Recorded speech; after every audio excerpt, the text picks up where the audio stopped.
તમારા હૃદય આકાશમાં,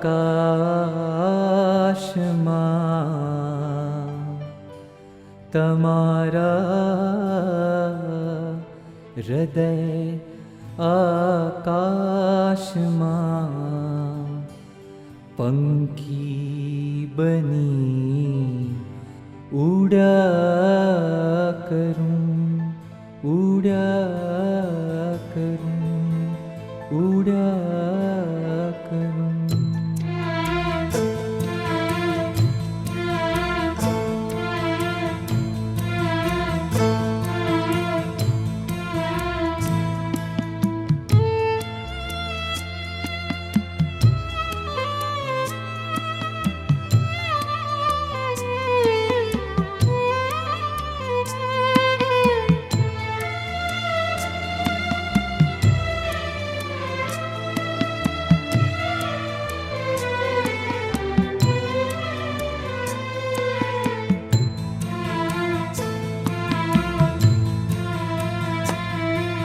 તમારા હૃદય આકાશમાં, તમારા હૃદય આકાશમાં પંખી બની ઉડ્યા કરું. તમારા હૃદય આકાશમાં પંખી બની ઉડ્યા કરું. આંખોની પાપણોમાં, આંખોની પાપણોમાં અમી બની જરા કરું. તમારા હૃદય આકાશમાં પંખી બની ઉડ્યા કરું.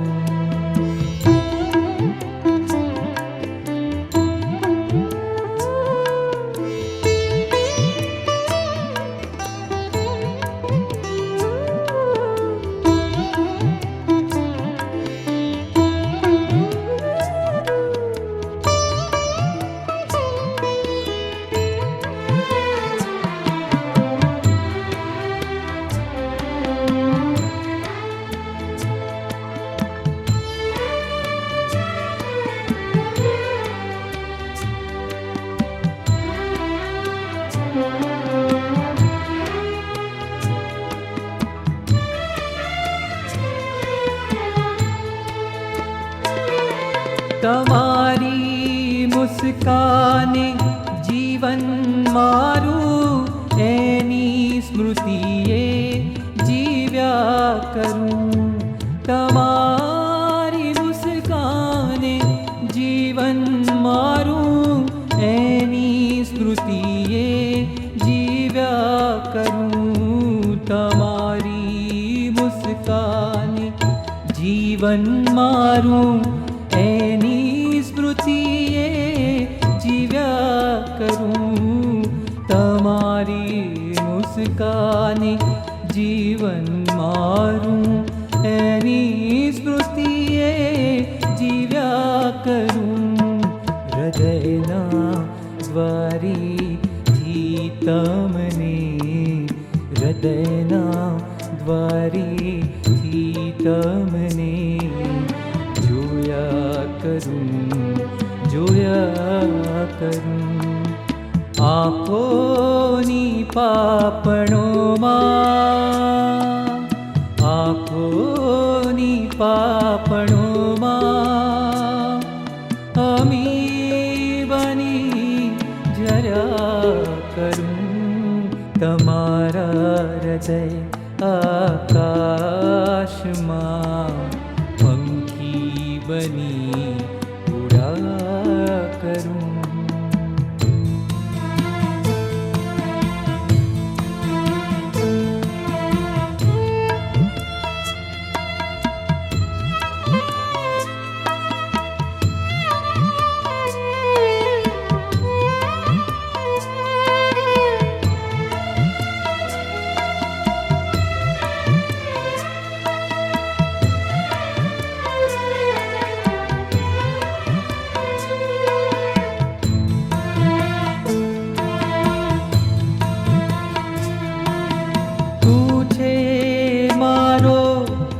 જીવન સહારો ને તું છે મારો સાગર કિનારો, તું છે મારો જીવન સહારો ને તું છે મારો સાગર કિનારો, તું છે મારો જીવન સહારો ને તું છે મારો સાગર કિનારો, તું છે મારો જીવન સહારો ને તું છે મારો સાગર કિનારો.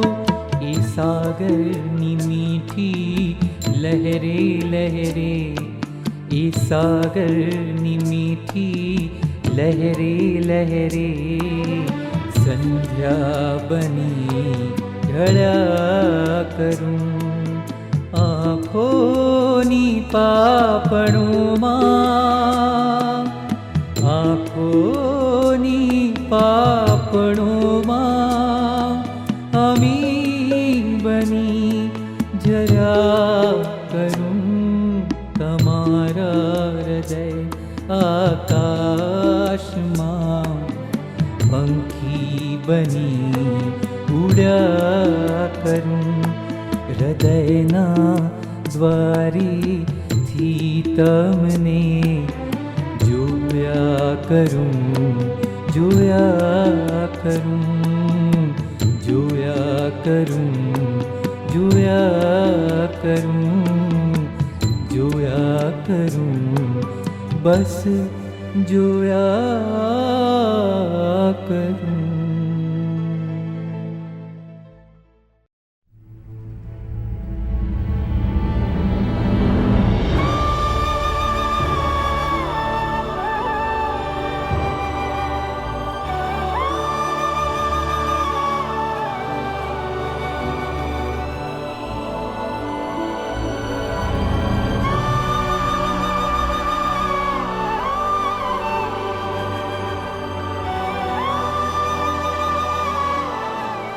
આ વિડીયોથી આપણને નીલકંઠ વાણીનો યતકિંચિત મહિમા આપણને સમજાશે, એમના પ્રત્યે વધારે આકર્ષણ થશે અને એમની જે મહિમાની આખી આ વાત છે એ આપણા અંતરની અંદર સારધાર ઉતરી જશે અને આપણે એ રીતે મહારાજે આ પૃથ્વી પર ફક્ત 49 વર્ષ રહી અને જે અલૌકિક અદ્વિતીય કાર્ય કર્યું એનો આપણને મહિમા સમજાશે.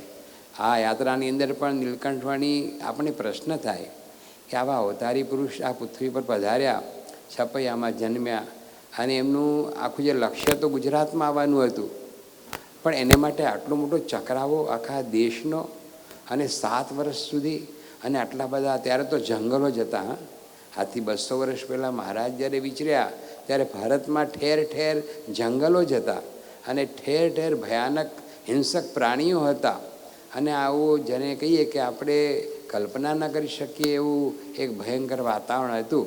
પણ એ બધું આખું એ જે એમણે યાત્રા કરી તો એમ થાય કે શા માટે કરી હશે. આ યાત્રાની અંદર મહારાજ એક જગ્યાએ જવાબ આપે છે કે અમારી યાત્રા છે એ કલ્યાણ યાત્રા છે.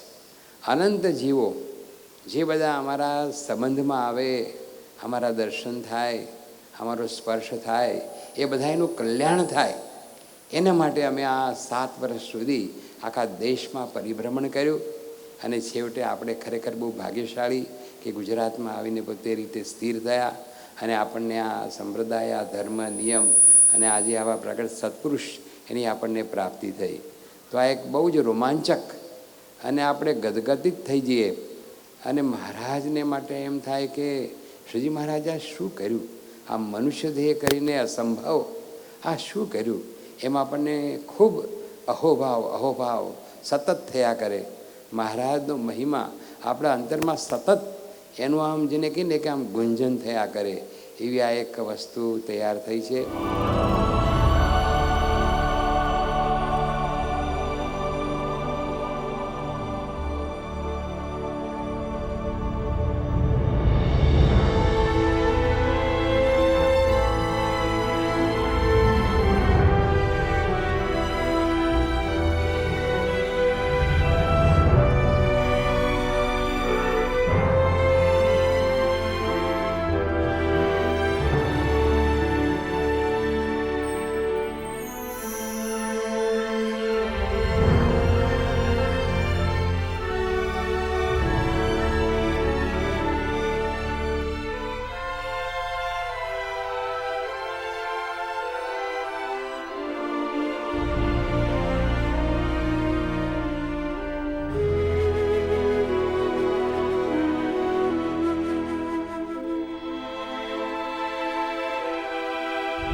શ્રીજી સ્વામિનારાયણની ટીમ પાર્થભાઈને આ બધા જે આ કર્યું છે અને હવે તો મ્યુઝિક આપે છે પાર્થ જબરદસ્ત કહેવાય.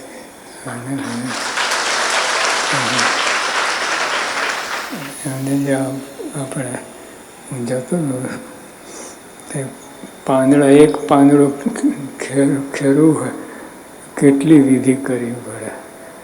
એમને એક પાંદડું પડ્યું જંગલ એટલે ખૂબ મહેનત અને બુદ્ધિથી કામ થયું છે.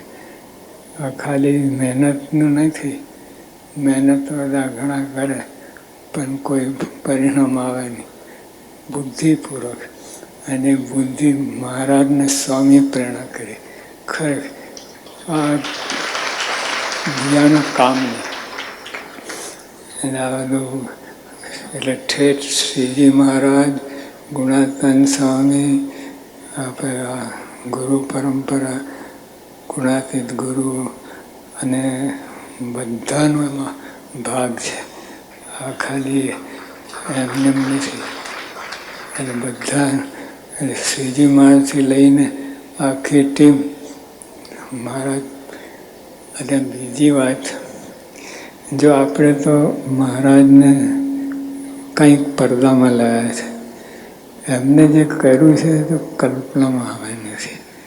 શ્રીજી મહારાજ પોતે આ જંગલમાં ફર્યા, આ બરફમાં ફર્યા, એ તો કલ્પનામાં આવે નથી. આ જે આપણે બધું કર્યું છે એ તો ઉપરનું છે. પણ શ્રીજી મહારાજ પોતે જે કર્યું, અમે ડૉક્ટર સાહેબ વાત કરી, you do you know. Shriji Maharaj પોતે આ જંગલમાં ફર્યા છે, બધું કર્યું છે. એ આપણે આવી જ ના શકે, કલ્પનામાં નહીં શકે. પણ આપણે છતાંય આપણે કંઈક વિચાર આવે, પ્રેરણા મળે બધા યુવકોને, કિશોર બાળકોને, એ રીતે આપણે કર્યું છે. શ્રીજી મહારાજ 11.5 વર્ષની ઉંમરે કોઈ પગમાં જોડા નહીં અને 11.5 વર્ષ કલ્પનામાં આવે. મોટા હોય તો જો 11.5 વર્ષની ઉંમર અને આ જે બધું કર્યું છે એ કલ્પના બહાર વસ્તુ છે. પણ છતાંય આ કલ્પના નથી. આ શ્રીજી મહારાજ સાક્ષાત લોકમાં પધાર્યા છે અને આ ભગવાન સિવાય કોઈ કરી શકે નહીં. આટલી નાની ઉંમરે એટલે જો છે ને જે લોકો એમને જ પોતે વાત કરે, એ જ પોતે જ વાત કરે છે કે આ ભગવાન સિવાય કોઈ એનું કામ નહીં.